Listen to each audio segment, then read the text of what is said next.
পাকিস্তানের সাথে বাংলাদেশের একটা নতুন সম্পর্ক মোড় নিচ্ছে, বা বলা যায় যে 15 বছর ব্যবধানে আবার নতুন করে সেই সম্পর্ক ঝালাই করা হচ্ছে।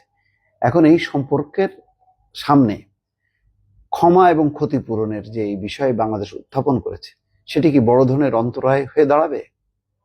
এই বিষয়ে যুগান্তরের একটা রিপোর্ট দেখলাম যে বাংলাদেশের দাবি প্রতিষ্ঠিত চুক্তির আওতায় নিষ্পত্তি হয়েছে। পাকিস্তান বলছে, খুব টেকনিক্যাল কথা, বাংলাদেশের দাবি প্রতিষ্ঠিত চুক্তির আওতায় নিষ্পত্তি হয়েছে।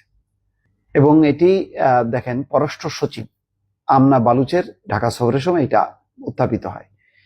ঢাকা সফরের স্বাধীনতা এবং পূর্ববর্তী সম্পদ বন্টনে $4.52 বিলিয়ন চেয়েছে বাংলাদেশ। পাকিস্তানের এই সক্ষমতা নেই, এটা সবাই জানে। যদি এগ্রি করে পাকিস্তান, তারপরে এটা অনেক বছর লাগবে এই শোধ করতে। 1.5 দশক স্থবির সম্পর্কের পর হওয়া এই বৈঠকে 71 সালে মহান মুক্তিযুদ্ধে সংঘটিত গণহত্যার জন্য আনুষ্ঠানিক ক্ষমা প্রার্থনার বিষয়টিও নিষ্পত্তির আহ্বান জানিয়েছে ঢাকা। একই সঙ্গে ঢাকা জানায়, এই নিয়ে আলোচনা চালিয়ে নিতে পাকিস্তান একমত। তবে আলোচিত বৈঠকটি শেষে পাকিস্তানের তরফ থেকে যে বিবৃতি পাওয়া গেছে, সেখানে ক্ষমা এবং ক্ষতিপূরণের বাংলাদেশের সেই দাবিটি উঠে আসেনি। এ বিষয়ে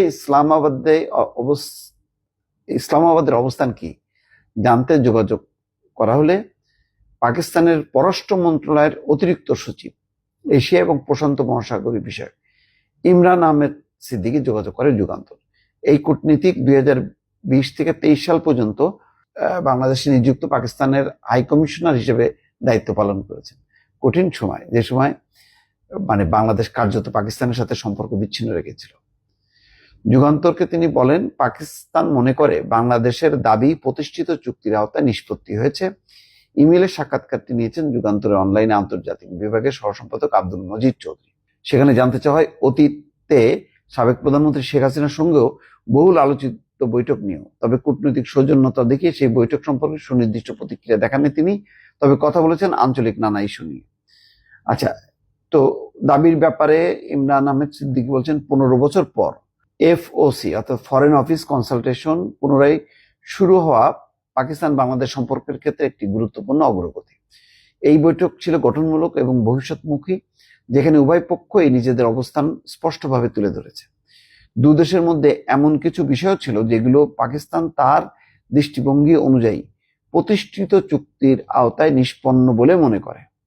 তো বলছেন যে প্রতিষ্ঠিত চুক্তির আওতায় নিষ্পন্ন এটা কিভাবে হলো?